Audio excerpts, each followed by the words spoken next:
Do you have a prime rib appetite with a pork chop budget? Well, you're gonna love this. We're doing chuck steak today, whole chuck roast in the style of a good smoked prime rib. Y'all are gonna want to see this video. Hey guys, welcome to the Outdoor Right. Today we're doing an entire chuck roast in the style of prime rib. I love to do this. I've done it a lot. We're gonna slow cook it to about 120, 130 degrees. Then we're gonna sear it over these good grill grates to get a good grill mark. We've been at the farm all day. We've come back. I want some beef. I'm hungry, and I really have a lot of people to feed. So we just start with your basic select choice chuck roast. I like to get one that weighs in the neighborhood 2-3 pounds, and of course your favorite tasty beverage. No, this isn't really Montreal steak marinade. It's just a little mixed drink I made, but my parents got this for me for my birthday, so I thought I'd show it off. I really like it. So we start with a select choice chuck roast, and you season up the way you like it. I season all my beef with this recipe right here. I go straight Greek seasoning. I use Townsend seasoning. I'm sure you can look them up online. It's a local company here in Izard County. They make great, fresh, homemade seasoning.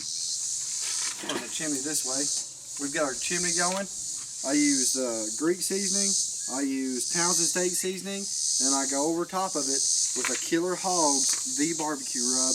That V barbecue rub gives it an amazing flavor. We're going to put this on the grill here, but first we got to dump our coals. I've got this fire set up here for like a slow cooking fire. I've got it set up. Some people call it like serpentine. Basically, you just put your coals in a horseshoe and you pour your hot coals on one side. Now, this is cherry wood charcoal, but I'll put some chunks of cherry wood inside of here already. We made a mess on our cutting board here, but that's all right. Close this grill down. Let me grab my handy dandy grill tool. Move these grills up. They don't want to move up.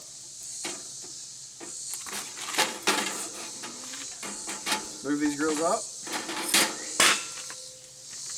Then we're going to take our chuck roast and we're going to put it on the cold side. Remember guys, a 2-stage fire. We got a hot fire on this side and we got a cold fire on this side. We're going to put her in here just like this right here. Put it on the grill. A little more seasoning on that. Now, how you manage your fire, this is a PK grill. It really shines when you're cooking something hot and fast, but that don't mean we can't cook slow on it. How you manage your fire is, first off, you close your lid. You're going to completely close the top vent above your fire.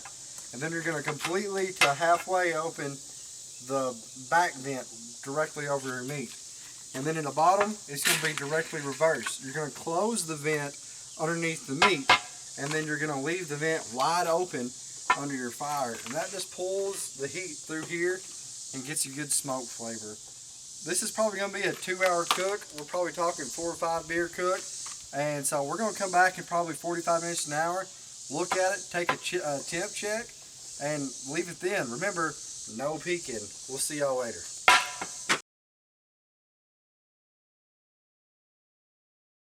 Well, hey guys, while we're waiting for our poor man's prime rib cook, we're going to come over here and feed our steer Smoky B. The B stands for barbecue. This is a steer we got from our neighbor who's also a farmer. He raises cattle, and we're feeding him out to put food on our table. Come on over here, let's take a look at him. Smoke.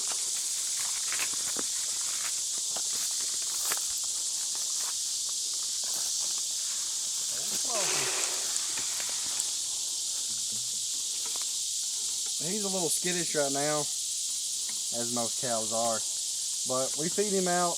We feed him, just slowly start building the grain up. He's got a date set for the butcher right around the 1st of December. And if you've never thought about raising your own beef or your own meat of any kind, you really should look into it, because you know exactly what goes into it and you know exactly where it comes from. It may be a little sad, and we love Smoke, and we'll be sad to see him go, but just to know where our food comes from, it's worth it to us. We have 2 young kids. and they know where food comes from. They know that food just doesn't magically appear at the grocery store. And really, this is the best way to do it.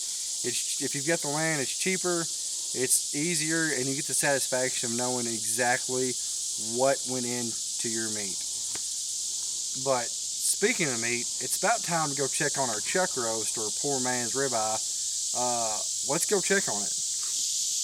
Well, guys, it's time. We took our temperature with our meat thermometer. We're sitting at like 125, 130. We pulled this meat to the side. We built our coals back up. We got a blistering hot grill grate here.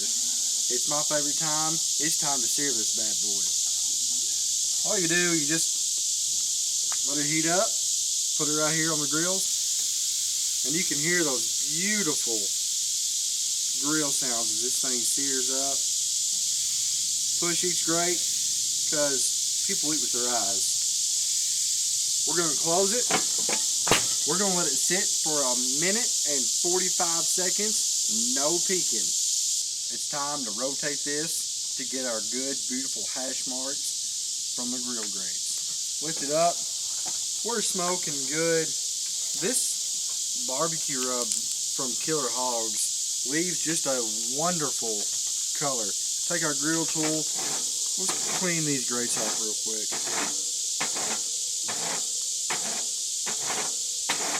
Once we get your grate cleans off, you better let your grates heat back up because it'll draw a little heat from it. Count to about 20. That should be good. So we're going to want cross hatches. So if you look the way your spatula runs, you want to cross it. Put it back on there. Listen to that great sound come off that. Push it down on the grates. Close it. Another minute and 45. Guys, it's time to flip this bad boy and look at what we've got. If you've never thought about getting a PK grill, you really should get one. I'm not sponsored by them, but this is the best grill I've ever had in my life. Pop it up. Let the grates heat up. Take our handy dandy grill tool that my wife got me.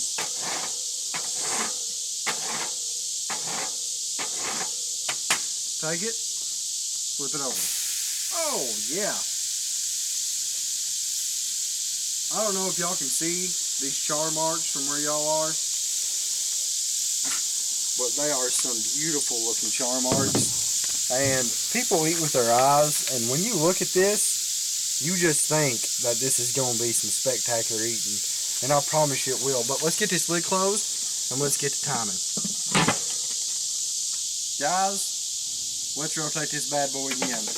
You want to get an even sear all the way around, not just on one side. Like I said, take it. It's important to clean your grates because that stuff is going to burn and it's going to leave an off flavor in your meat. Take the temperature real quick. It is probe tender. We're sitting at 145. So we're right at medium, which is where I like to cook these chuck roasts because there's a lot of fat in these and you want to take time to render that fat down. But enough talking, let's get to turning.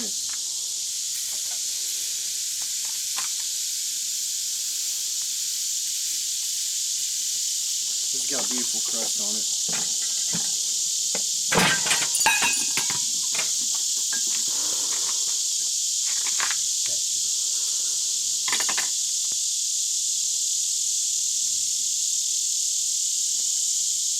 Stop filming now.